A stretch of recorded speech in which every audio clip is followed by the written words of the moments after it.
नमस्कार दोस्तों, चंद्र ग्रहण पड़ने जा रहा है। आज बात करते हैं 2022 के आखिरी चंद्र ग्रहण की। दोस्तों, चंद्र ग्रहण लग रहा है, पूर्णिमा भी है और देव दिवाली भी है। देव दिवाली कार्तिक पूर्णिमा को कहा जाता है क्योंकि इस दिन स्नान दान और दान धर्म देवी देवताओं की पूजाओं का समय होता है। चंद्र ग्रहण 8 नवंबर को लगने जा रहा है। इसका सूतक काल क्या है, चंद्र ग्रहण का मोक्ष का समय क्या है और किस प्रकार से हमें अपना तुलसी पूजन और पूर्णिमा और देव दीपावली का पूजन करना चाहिए, ये सभी जानकारी मैं बताने जा रही हूँ इस वीडियो में। आप ध्यान से सुनिए। अभी बात करते हैं चंद्र ग्रहण की। साल का आखिरी चंद्र ग्रहण है, वो भी कार्तिक पूर्णिमा पर पड़ रहा है यह चंद्र ग्रहण। लेकिन पूर्णिमा तिथि और चंद्र ग्रहण की आपकी दुविधा को मैं खत्म कर देती हूँ। देव दिवाली और पूर्णिमा तिथि 7 नवंबर को मनाई जाएगी क्योंकि ग्रहण 8 नवंबर को पड़ रहा है, इसलिए 7 नवंबर को पूर्णिमा तिथि और देव दिवाली मनाई जाएगी। 8 नवंबर को केवल तुलसी पूजन कर सकते हैं। आप तुलसी का पूजन तो 8 नवंबर को कर सकते हैं, दीपक जला सकते हैं, लेकिन किस तरह से करना है वो मैं आपको बताऊंगी। पहले बात करते हैं चंद्र ग्रहण की। भारत में चंद्र ग्रहण कहां कहां दिखाई देगा और किस जगह दिखाई देगा। भारत में चंद्र ग्रहण असम में दिखाई देगा, गुवाहाटी में दिखाई देगा और रांची में और पटना और कोलकाता में दिखाई देगा। ऐसे स्थानों पर दिखाई देगा। यह आंशिक चंद्र ग्रहण है। लेकिन दोस्तों, चंद्र ग्रहण का जो समय है सूतक काल का प्रातः 8:10 पर प्रारंभ हो जाएगा। लेकिन जो चंद्र ग्रहण है वह 1:32 से लेकर शाम 7:40 तक रहने वाला है।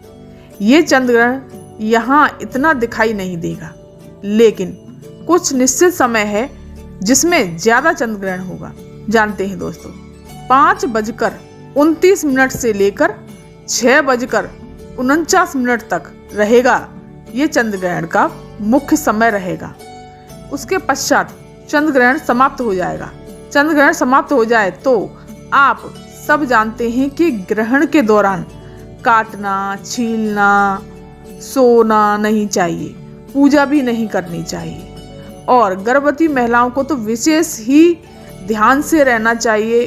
उन्हें कुछ काटना नहीं चाहिए, सोना भी नहीं चाहिए और हरि भजन में लीन रहना चाहिए। बाहर भी नहीं निकलना चाहिए।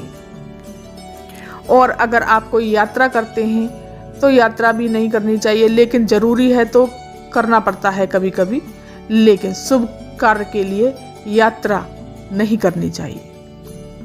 इसमें खाना भी नहीं होता, सोना भी नहीं होता और भगवत भजन में लीन रहना होता है क्योंकि भगवान कष्ट में होते हैं, इसलिए मंत्रों का जाप करना होता है। बाहर यात्रा करना शुभ नहीं माना जाता जब कोई ग्रहण पड़ता है। और हिंदू धर्म के अनुसार ग्रहण के समय दान किया जाता है, पुण्य किया जाता है, इससे अथाह फल की प्राप्ति होती है। ये सब आप कर लेंगे, चंद्र ग्रहण को मोक्ष प्राप्त हो जाएगा। ग्रहण के पश्चात आप पूरे घर को गंगा जल से छिड़क दें और स्नान करने के बाद स्नान कर लें, खुद अपने ऊपर भी गंगा जल छिड़क लें। अगर और सब चीज़ों में पहले से ही आपने तुलसी रखी है तो बहुत अच्छा है, लेकिन तुलसी हमें खाने की वस्तुओं पे, इधर उधर जो भी चीज़ें होती हैं बनी हुई, उन पे तुलसी का दल हमें अवश्य ही रखना चाहिए। और इस दौरान मंदिर के पट भी आपको बंद कर देने चाहिए। और दोस्तों, सनातन धर्म के अनुसार तुलसी जी ग्रहण से कभी ग्रसित नहीं होती, तो तुलसी पर कभी भी ग्रहण का कोई प्रभाव नहीं पड़ता। लेकिन फिर भी आपको तुलसी को ढककर ही रखना चाहिए क्योंकि अभी अभी तुलसी जी का आपने विवाह किया है, उनको चूंदरी से उड़ाया है, तो उसको हमेशा ढक के रखना चाहिए।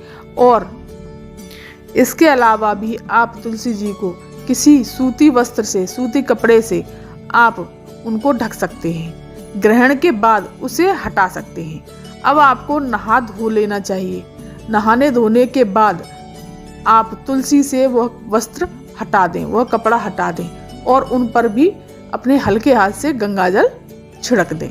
और दोस्तों, जो दिया लगाने का आपका समय है 5 दिन का, जो चल रहा था वो 8 तारीख को संपूर्ण होना था। सुबह प्रातःकाल आपने जो दिया लगाया होगा, लेकिन शाम को दिया आप उस समय नहीं लगा सकते। आपने सुबह प्रातःकाल 6 बजे लगा दिया, लेकिन शाम को आप 6 बजे नहीं लगा सकते। तो उसका शुभ समय आप शाम को कितने बजे दिया लगा सकते हैं?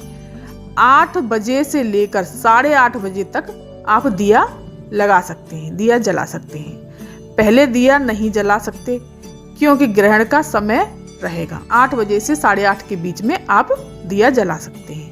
लेकिन आपको इस बात का विचार मन में नहीं रखना कि मैंने 5 दिन का संकल्प लिया था प्रातःकाल 6 बजे से, तो शाम को ही 6 बजे दीपक जलाना है। तो अब ये ना सोचें, आपका 5 दिन का संकल्प अवश्य ही पूरा होगा, क्योंकि ये जो ग्रहण लग रहा है ये तो ना हमारा बनाया हुआ है और न ही किसी और का। ये तो प्रभु की इच्छा है, उनकी इच्छा से ही सब चलता है। इसमें हम और आप कुछ नहीं कर सकते। जो भी पूजा पाठ में बाधा है या समय इधर उधर हो रहा है, थोड़ा सा समय आगे बढ़ रहा है, तो वो भी प्रभु की इच्छा है। वो सब प्रभु की इच्छा से ही हुआ है, इसमें हमारी इच्छा नहीं है। तो इसलिए आप किसी संशय में ना रहें और या किसी दुविधा में ना रहें। ग्रहण पूर्ण होने के बाद नहा धोकर तुलसी पर दीप लगा सकते हैं। और तुलसी का दीप ये संकल्प लिया हुआ दीप है, और आप अपने घर में पूजा करने के स्थान पर भी आप दीप लगा सकते हैं उसी टाइम। तो इसलिए आप किसी संशय या किसी दुविधा में न रहें। ग्रहण पूर्ण होने के बाद नहा धोकर तुलसी पर दीप लगा सकते हैं। अगर आप किसी ऐसी अवस्था में हैं जहां नहा नहीं सकते, तबीयत खराब है या कोई और परेशानी है, तो आप हाथ मुंह धोकर ऊपर अपने गंगा जल छिड़ककर वस्त्र जरूर बदल लें दोस्तों। वस्त्र बदलकर आप दीप लगा सकते हैं। और दीप, तुलसी में दीप लगाने के बाद में अपने घर के स्थान पर जहाँ पूजा करते हैं वहाँ भी दीप लगा सकते हैं। और जहाँ आप डेली जो पूजा करते हैं वो भी कर सकते हैं। वो भी आप इसी प्रकार से करनी है। तो इसलिए चंद्र ग्रहण से लेकर संबंधित जानकारी मैंने आपको सब बता दी है। उसी हिसाब से आपको टाइम भी बता दिया है और तुलसी पूजन कैसे करें ये भी बता दिया है। तो दोस्तों, ग्रहण के बारे में सोचकर आप चिंतित ना हो और इसी तरह से आप अपनी पूजा कर सकते हैं। अगर ये जानकारी आपको पसंद आई हो, ये वीडियो आपको पसंद आया हो, तो लाइक कीजिए, शेयर कीजिए और सब्सक्राइब कीजिए। धन्यवाद।